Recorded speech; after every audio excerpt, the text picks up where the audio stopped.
Welcome to One-Way Horror, your one route to horror which you cannot return from. I am your host, Brad, and this, dear listeners, marks the beginning of our journey, episode number 1. Tonight, we delve into the unsettling realm of childhood memories, where innocence fades and something far more sinister takes root. We're calling this episode Echoes of Childhood Shadows, because sometimes the things we dismiss as childish imagination are anything but. Tonight, we'll explore a single, chilling tale, a story that blurs the lines between reality and nightmare. It's a story of a child, a game, and a secret unearthed only when echoes from the past resurface, through a father's haunting confession. Have you ever wondered what lurks just beyond the edge of your memory? What waits in the darkness of your childhood bedroom? Prepare yourself, because tonight, we're about to find out. Let the shadows consume you.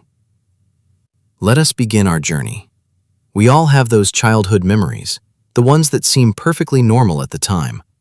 But then, years later, something clicks, and you realize maybe it wasn't so normal after all. This is one of those stories. I grew up in an old house, the kind that creaked and groaned with every breath of wind. It had a history, or so my dad always said. A history I never quite understood until I heard his story. As a kid, I loved playing in the backyard. We had a huge oak tree, its branches reaching up like gnarled fingers toward the sky. And beneath that tree, there was always this feeling, a sense of being watched. I'd be digging in the dirt, building imaginary castles, and I'd swear I could see movement out of the corner of my eye. A flicker of shadow, a glimpse of something just beyond the periphery. I thought it was just my imagination. One time, I was playing with my toy cars, making engine noises and crashing them into each other. The sun was starting to set, casting long, eerie shadows across the lawn. That's when I saw it. Standing at the edge of the woods that bordered our property, a figure, tall and gaunt. Its face was obscured by the shadows, but I could feel its eyes on me, burning into me. I froze. I didn't scream. I didn't run. I just stared, my little heart pounding in my chest. It was like I was paralyzed. Then, just as quickly as it appeared, it was gone, vanished into the darkness of the trees. I ran inside, breathless, and told my mom what I had seen. She just laughed and said it was probably just a deer or a trick of the light. Kids have wild imaginations, she said, and I believed her, for a while. But the feeling never really went away. Even when I was inside, safe in my room, I couldn't shake the sense that something was still watching me, waiting. Years passed. I grew older, and the memory of that figure in the woods faded. It became just another childhood memory tucked away in the back of my mind. Until the night my dad told me his story. We were sitting in the living room, the fireplace crackling softly. It was a cold, stormy night, the wind howling outside like a banshee.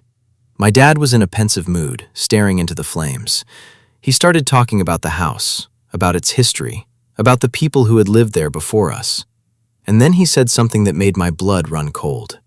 "Did I ever tell you about the thing I saw in the woods when I was a kid?" I sat up straight, my heart pounding in my chest. He went on to describe a figure he had seen standing at the edge of the woods, just like I had.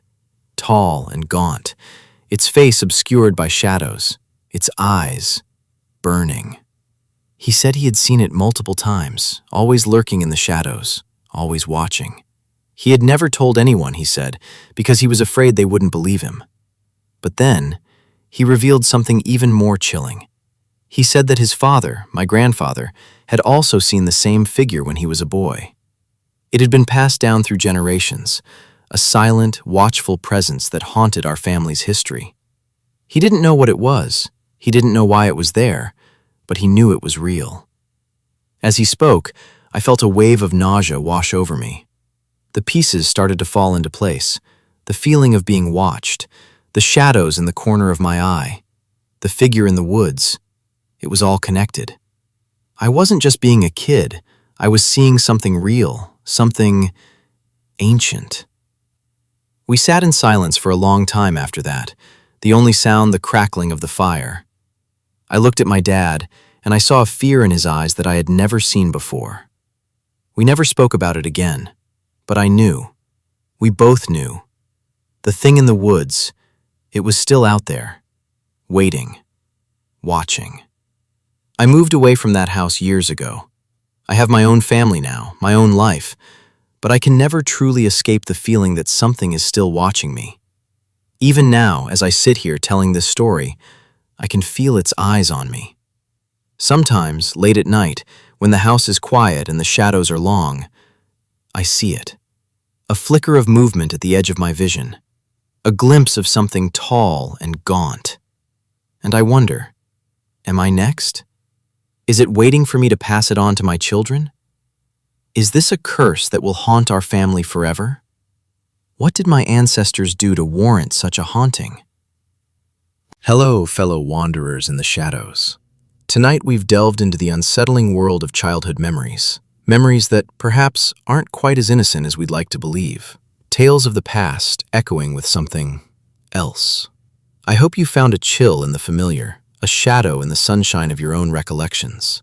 It's always a pleasure to share these journeys into the unknown with you. Thank you for joining me on One Way Horror. If you enjoyed these unsettling narratives, please consider subscribing, rating, and sharing this podcast. If you dare, of course. Word of mouth helps us bring more darkness into the light. And trust me, we have many more tales waiting just beyond the veil. Stories of things that lurk just out of sight. Remember, once you enter One Way Horror, there's no turning back. Until next time, stay scared.